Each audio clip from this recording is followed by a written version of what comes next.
You expect your pastor to be perfect, to have a perfect life, to have a perfect marriage, to have perfect children, to be all around perfect, no flaws. But you're not perfect. Let's talk about it.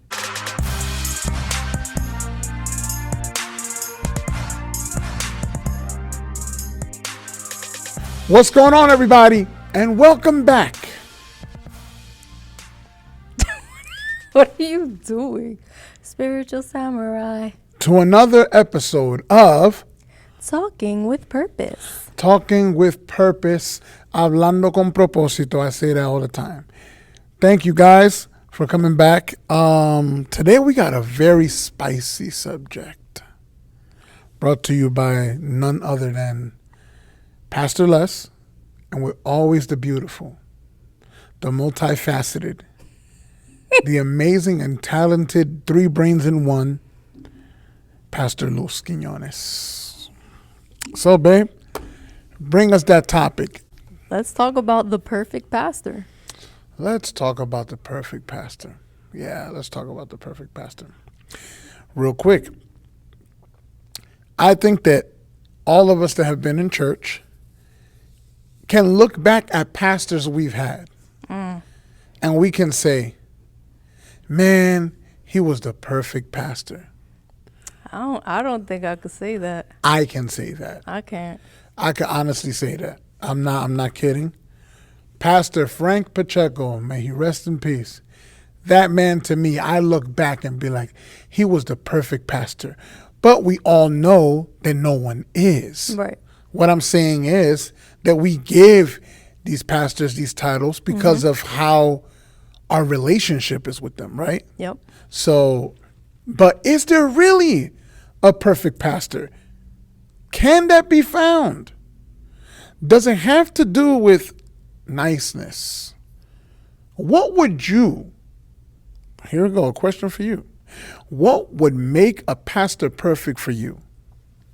Now, wait, before you answer, I need you to take away the fact that we don't know that people will never be perfect. Okay. We don't know that. Right now, we're So- just as blind as anybody could be. So the old me. Uh-huh. Okay. To me, the perfect pastor would be someone who was accessible, right? Right? Someone that you know that if you texted them or called them, like they would be there, like they would answer the phone. Someone who didn't, like, let's be real, someone who didn't have struggles, right? And I'm talking about the old me, because I've grown so much. The me before pastoring, let's say that. Someone who really cared about you, right? Like really looked into your best interest and checked on you. Right. Someone Right. who wasn't fake. Yeah, I think that's like the main things that I can say. And all of those have to do with characteristics. Yeah. All of those are specific characteristics that we look for so we can label that man a perfect pastor. But the reality is, guys, that there will never be one. Yep. For example, we're pastoring a church right now, right? And I haven't heard you're the perfect pastor yet. The best. I've I've heard the best. I've heard the best. And that, I could accept that. Because even saying the word you're the best, they're not saying that you don't have flaws. Right. They're saying that the way you are is relatable to them. It's better than what I've had. It's better than what I've had. Exactly. Yeah. Where do you think the mindset of a perfect pastor comes from? I don't know. If I could answer that, I would think that the mindset, if I could answer that, I would think that the mindset of a perfect pastor comes from religion.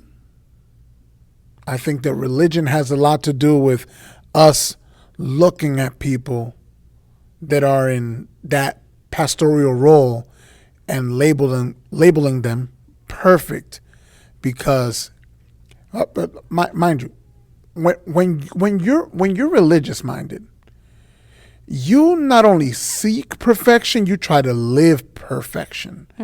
You try to live the actual word out. We have flaws. We all have flaws that we have to deal with and manage with on the daily. Right. So I think that for me, I would say religion is what makes us look towards saying perfect pastor. I would agree with religion, but I would also add in there the world. And the reason why I add in the world is because a lot of people have this celebrity mindset, right? So, for example, if you, because I'm going to use this because you love The Rock. If you saw Dwayne Johnson, there ain't, right? Like, that man to you, and I'm not, and this, I'm being very sarcastic. That man to you is perfect. He's the greatest. He is the greatest of all time. The greatest you see what of I'm all saying? time. So you bring people, now they've converted. That's good. I like that you bring that and used me with The Rock because that's good. That's really good. And now they come to church and it's almost groupie like. Like we've talked about this. Yeah. How you guys, people who don't serve or you don't know this side of church, there is a such thing as groupies. Okay. Yes. I'm talking. They come up to the pastor or the preacher that is a visitor. They come up to the musicians that came to worship or sing, and it's like, to me it's ridiculous. Like, I'm not saying that I'm the most holiest of holy people on earth, but if there's one thing I don't have, and you can attest to this, I don't care for celebrities. I don't care for anybody. I get it. Some people live off of that.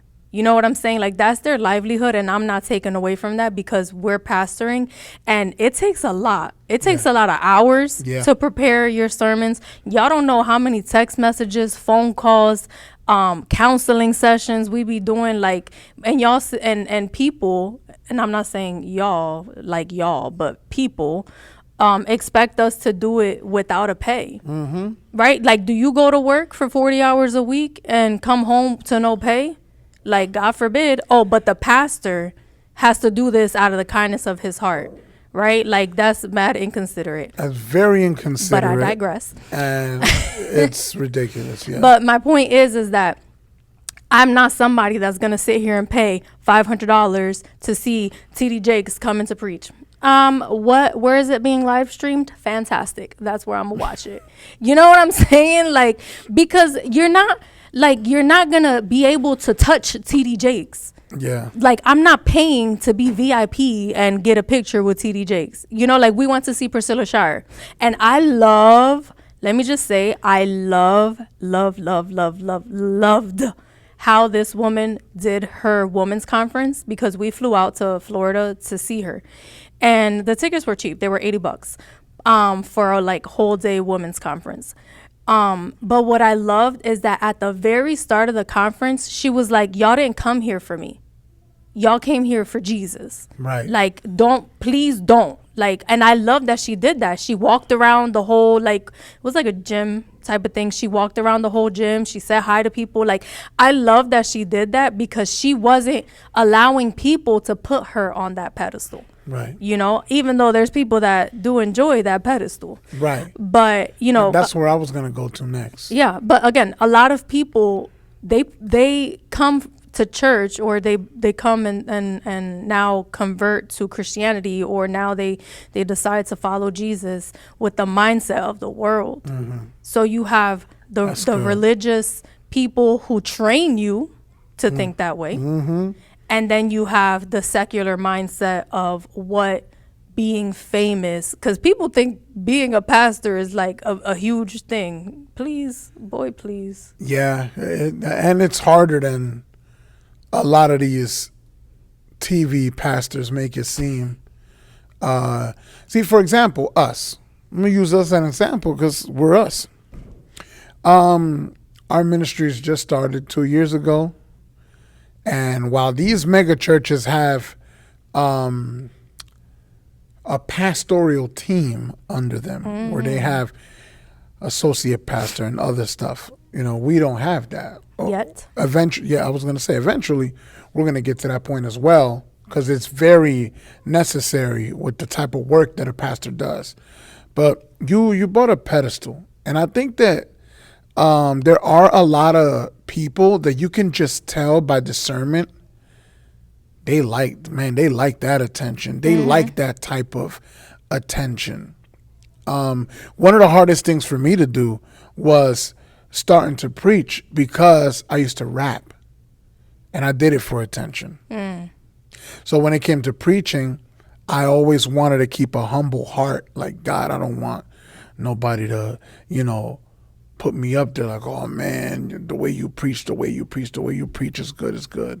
And, because you like to hear that, because you put in a lot of work for these sermons, guys. These sermons, these things got to make sense. You got to have the right bullet points, the context, the explanation got to be on point. But anyway, back to the perfect pastor. A lot of these people like that pedestal that people put them in. And back to what you said again, babe, the groupie thing, I've seen this, and it's cringe, right? Because it's like, you know what you're doing, but is it that you're blind to what you're doing, or you just don't care how you look right now? Yeah.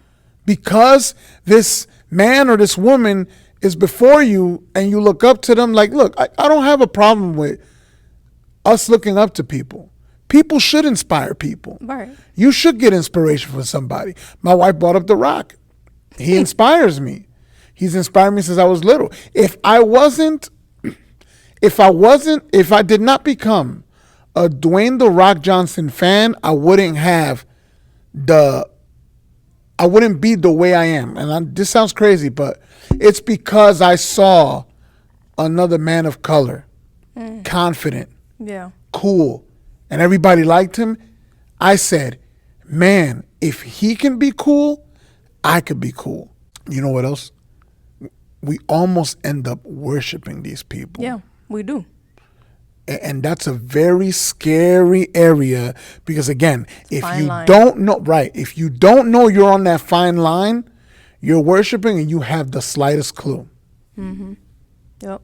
I mean, and I do believe that pastors, or not even just pastors, anybody in ministry, they need to be held at a higher standard. Yeah. Right?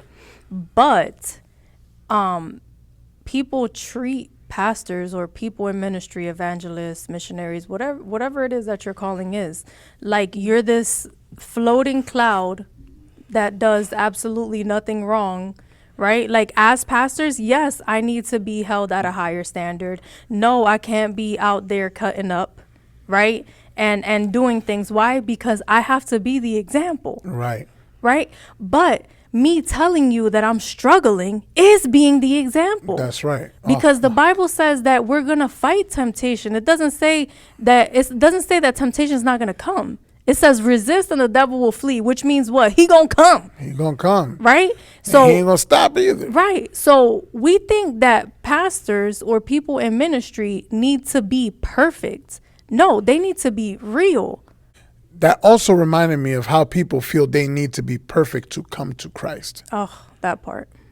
Where they're like, nah, man, I'm good. But as soon as I get this stuff fixed, bro, right, I'm going to start going to church. And it's like, bro, the enemy is going to keep you in that same vicious cycle, repeating the same things, keeping you bound to the just there. Right. I'm just there. When I get this last step, I'm doing God. I'm serving God all the way. That reminded me of that too. Yeah, that you said that. I saw a video this week, and I loved that this pastor said this. I don't remember who it was, but he said, if a homosexual comes here and accepts the Lord Jesus Christ as their Lord and Savior, he said, they're walking out of here still gay. Oh, that's so good. That's so true. Right? Listen to that. He said, but you know what? They're going to come. We're going to keep loving on them. We're going to keep doing what we do, because the person that's going to change them is the Holy Spirit. That's it. And that's the thing. Do we agree with your lifestyle? No. Are we going to reject you? No. You know what I'm saying? Like, and so those are the things, like, regardless of what it is that you feel is in the way of you coming to Christ, it doesn't matter, because at the end of the day, it's not my job to change you. Right? The Holy Spirit is going to do his job. And for some people, it might take a little bit longer. That's right. Right? Like Jackie Perry talks all the time about how she still is tempted. Right? She was gay. Right. And she's married now. She's pastoring. She has a husband. She got kids. And she still fights temptation. Right. So that's the misconception, that when you come to Christ, you're going to not have any desire to nothing. Psych. Ooh, this just hit me. I feel that there's another side to this. So there's this putting pastors in pedestals, but then there's putting pastors in pedestals when everybody knows they're flawed. Like, oh, nah. He's the best pastor ever. He's the greatest pastor ever. Why? Because he's real. There's another side to that too, because that reminds me of her. I know that people look at her like, yo, she's so real. That's why, yo, the way God uses it. And for me, there's a line there where people don't know they're crossing, and they start to label these people perfect when they're imperfect, and they're flawed, and they struggle just like us. So to take it that way too is something that just hit me. Yeah. I was watching a video, I forget his name, on TikTok, and he was like, Pastor Lester Quinones. No. He said, I'm sorry to tell you, but what's his name? This pastor that's so popular now. Philip Anthony Mitchell. He said, I'm sorry, but Pastor Philip Anthony Mitchell's is not your pastor if you watch him online. Yo, that's facts. But it's true. It's true. What is the role of a pastor? Right. What is the role of I'm asking. What is the role of a pastor? Shepherd. How can you shepherd someone online? You can't shepherd a social. I guarantee you not one of them people talk to Philip Anthony Mitchell a day in their life. And they like, that's my pastor. If y'all know how you can shepherd online, I'll close this place. You let me know how that works. And if it works, we ready. You can't call somebody now. When we went through COVID, I still wouldn't say like that's my pastor.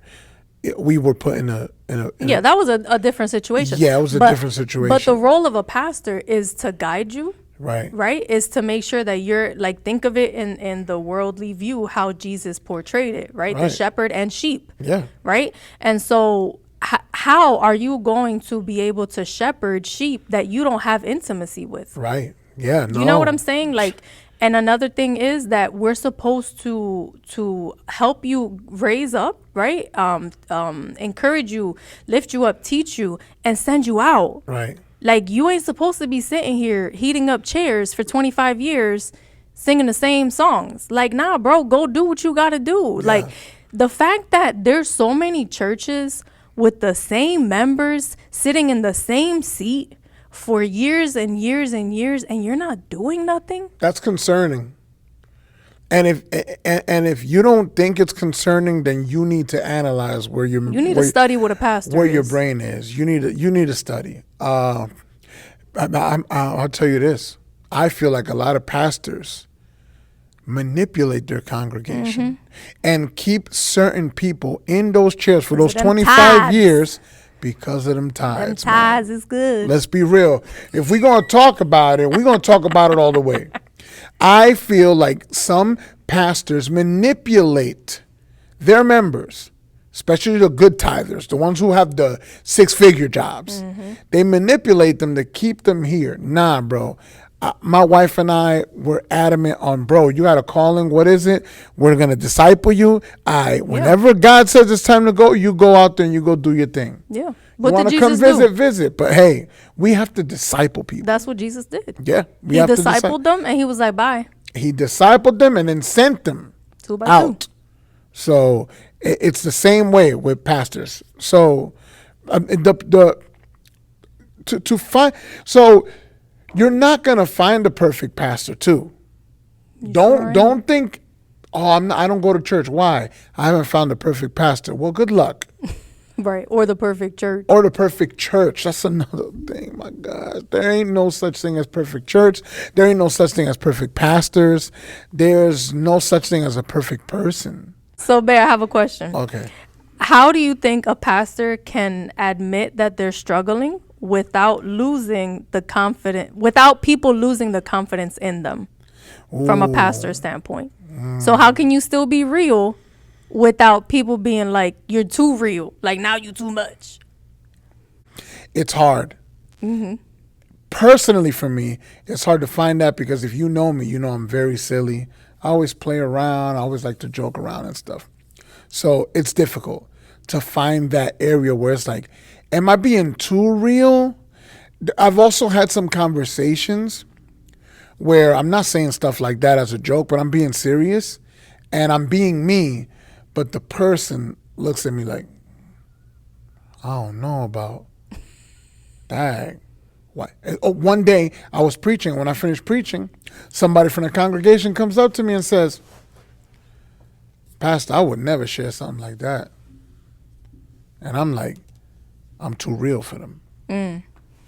You know, I'm too real for them. Eventually, they're going to get with the program and see that I'm not doing it to stand out. Right. I'm doing it because God told me to be transparent. Right. So, yeah, I don't know if I answered the question. I think I just testified something. But, yeah. I mean, you kind of answered it. But for me, because my question is when you're struggling. And I think you do a great job. I mean, we both do a great job at being honest, right? Like, this is what I'm struggling with, and I'm telling you that I'm struggling with it because I'm not perfect, right? And our struggles are not nothing crazy. Like, for example, when your mom passed away, right? You still preached that Sunday. Yeah. And you stopped and you took a moment and you were like, guys, I'm struggling right now. I'm grieving, right? Like, those are emotions that you're entitled to have, right? But when we have the expectation of a perfect pastor or someone who's portraying a perfect pastor, they would have been up there like, glory to God, my mom is in glory this morning. Like, deep down inside, you want to throw yourself on the floor and cry. You see what I'm saying? Yeah. And so, there comes a point where, as a pastor, you get tired of being fake. You get tired of having to filter yourself because of what will they say? What are they gonna think? And you know what that made me think of too, babe?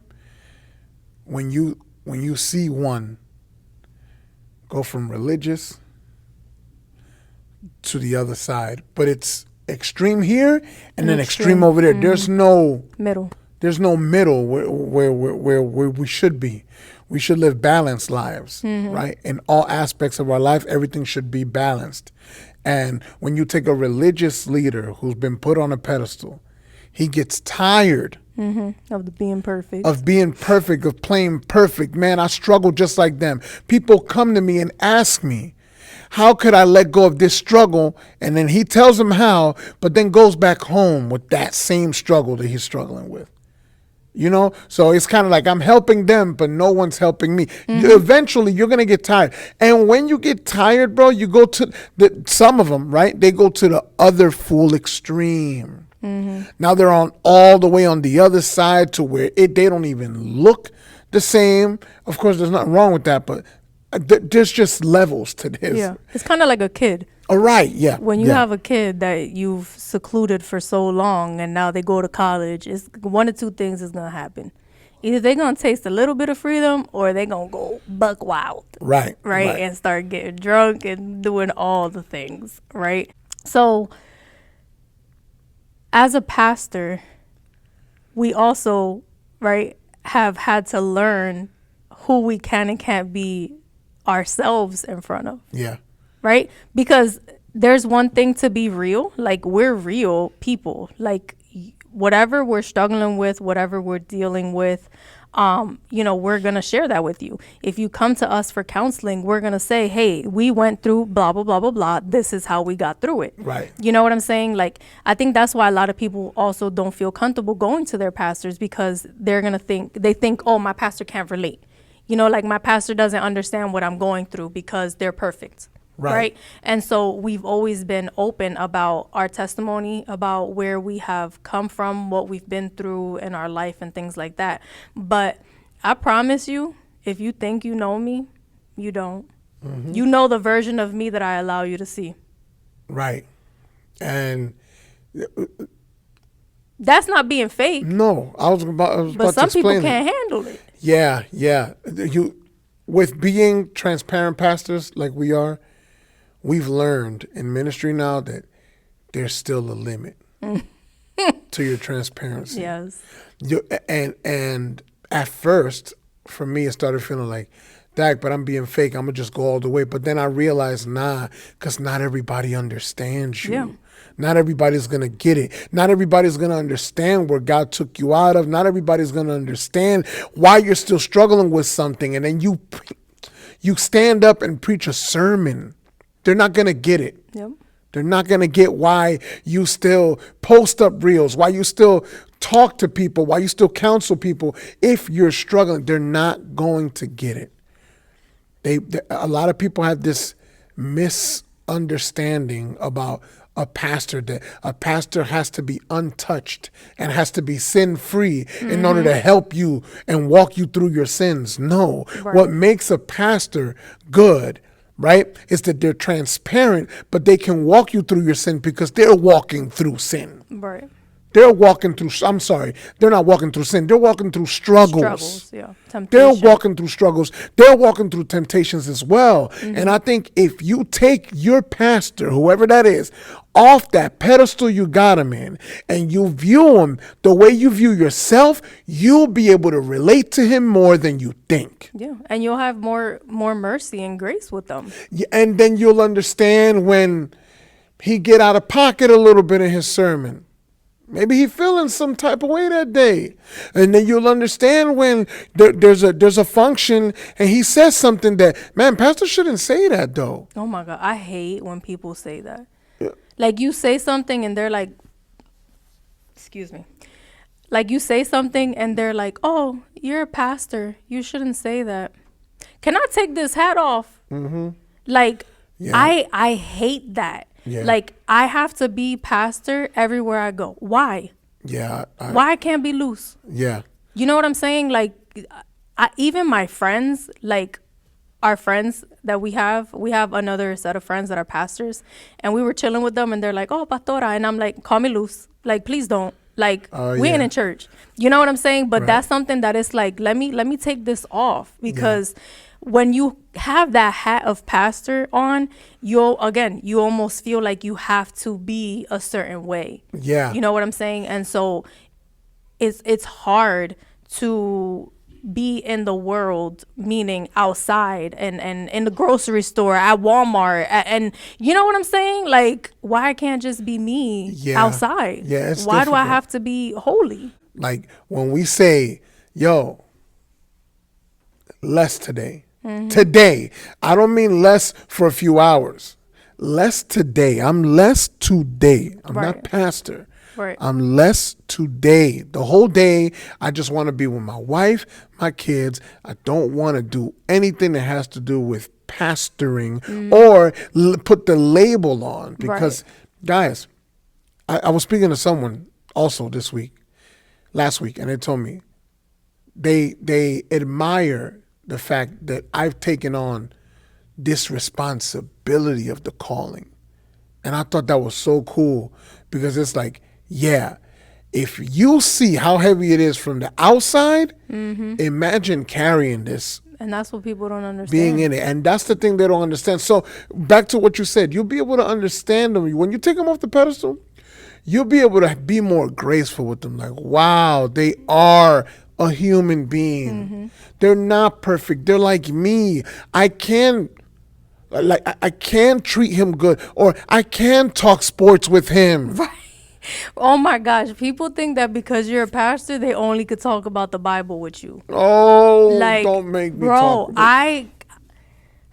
I hate when I meet other believers and the moment they find out that you're a pastor, it's like, well, in the book of John, I'm sorry, but I already did my Bible reading and studying for today. Can we talk about something else? Yeah, let's talk. Like, We talk there's about something cool. it's Not that the Bible ain't cool, my right, bad. but it's Wrong choice of it's words. the expectation that that everything you want to talk about is the Bible. Yeah, and that's you guys, not you guys. People need to understand we're normal. Right. We like sports. We like sports. Pastor watches wrestling. I watch wrestling. I'm a super WWE He geek. plays PS5. I play my PS5. I nap. I nap random times like a cat. I'm like a cat, bro. Oh my I gosh. nap anywhere. It doesn't matter where I go. If I'm tired, I'm going to sleep. How many times I went to the movies and went to sleep? I love it. I would pay say- money for the ticket, and she'd be like, "You're gonna go to sleep." I'd be like, "Well, if it happens, it happens." It's I like mean, 90% chance. That you're right? gonna- It's a 90% chance that I'm going to sleep. Oh, that's so funny. But when we look at the Bible, there were so many people in the Bible that weren't perfect. You know, like Moses, Right? right? David had somebody murdered. David stole wives. David was cutting wild. up. David was You know cutting what I'm up. saying? Like Peter denied Jesus. You know, it's nobody's perfect. And if we stay on David, David was like that after he received his kingship. And he still loved God though. And he Read the still book of loved God. Psalms. A lot of the Psalms were written by him. Samuel, read Samuel too, where it starts with a story. Yes. Read Samuel, and you'll see what we're talking about. Yep. So to wrap it up, let's do some quick questions. What's the one thing people misunderstand about pastors, in your opinion? This is hard. One thing people misunderstand about pastors. Mm-hmm. I'm going to just go back to say, from my experience, especially recently, that they're normal. They're normal human beings. They need to understand that they're not pastors 24/7. Mm-hmm. That they have families, they have a job. That's what I would say. I agree with what you're saying, but I also think that people also misunderstand how much commitment we have to have towards them, right? And so we have a family. Yeah. We have kids. We're married. Right. You know what I mean? And so, and I'm not saying that every member is like that, because honestly, we are so blessed at our church that, you know, they're understanding. Yes. You know what I mean? But there's some people, think of yourself when you first started church, and you talk about it all the time, how you used to drive pastor crazy, right? And, you know, so understand that we have a life outside of being pastors. Yes. You know what I'm saying? Another question. So what's something that people expect that surprises you? Expect from me? Yeah. Like something that somebody expected from you and you was like, oh. I don't think I've You can't think of anything? I don't think I ran into something like that yet. I don't think I have either.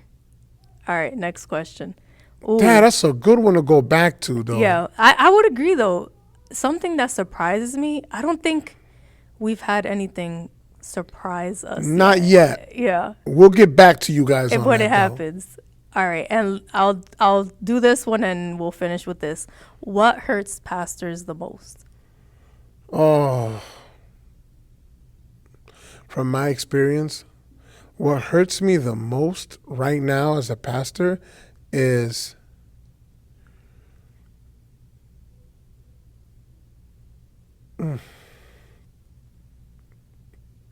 I'll answer first. Go ahead. Why you think? So for me, what hurts me the most as a pastor is the fact that people don't understand boundaries, right? And so I can't fix how you view me. You see what I'm saying? And so, no, I'm not going to be everybody's friend. I'm going to be your pastor, but I'm not going to be your friend. Why? Because as we've established, some people can't handle friend Luz. Yeah. Right? And it's that same spirit of familiarity, right? Like, oh, that's the same pastor that preaches on Sunday, that sings worship, right? And so some people can't separate that. And so that's something that hurts me, is that people judge me or how I am with their assumptions, right? And so because I don't do something how they expect me to do it, now I'm viewed a certain way. Right. But if you were to ask me, and you know that I'm a very open book, like be straight up, ask me. Whatever it is, like if I'm doing something that you feel like is out of order or whatever the case is, like talk to me about it. Because there's a reason. Right. But I think that that's one thing that hurts me, is the fact that people assume. They assume that you act that way for whatever reason. They assume that you having a bad day, and you know that I have a super serious face. So for me specifically, knowing who I am and how I am, that's an assumption that I get a lot. She's mad, she's unapproachable, all the things. But then you talk to me and you're like, oh, she's a hot mess, just like me, right? But if you don't talk to me, you're not gonna know. I agree. I'm gonna have to go with your answer. I couldn't think of it. Copycat. No, but when you said it, it makes sense. I lived that too. Yeah. I know what you mean. Yeah. So with that being said, we are not the perfect pastors. Nor will we ever be. You will never find the perfect pastors. No, you will not. Because the only perfect thing in this world is Jesus. Come on. Right? And so put that man or woman off that pedestal, please. Take them off. Their feet hurt. They've been standing there too long. I suggest you take them off because they're tired now. Oh, man. Thank you guys for watching. Please like, subscribe, follow, share, comment. All the good stuff. You can also find us on all streaming platforms. That's right. Yes. And Talking we also with Purpose podcast. And we started putting our sermons up too. Yes. What is that called? Inspired Church Vault. Yes. On all streeping. Streeping. Not stripping. We don't do that at Inspired Church. Why did I said streeping, but it sounded like it. On all streaming platforms, you could also follow Inspired Church Vault, where we're going to start putting all our sermons up. Yeah. You have the first one up there. It's called Focus Forward. That's with me. And we're going to start posting everybody's sermons. Well, not everybody's. Sunday sermons up there. Yeah, definitely. So, yeah, guys. Also, if you're not subscribed, please do so. Because clearly y'all like our content that y'all keep watching, but y'all don't hit that subscribe button. Come on, man. It ain't going to kill you, bro. How you watch every episode and you ain't subscribed? And hit the little bell for notifications. Ding. Come on, man. Help us out. Help us monetize this channel. All right? Let's go. God bless you guys. Thank you so much. We love you. Take care. See you next time. If you smell what Pastor Les is not cooking. Yeah, I'm not cooking because I don't cook. God bless you.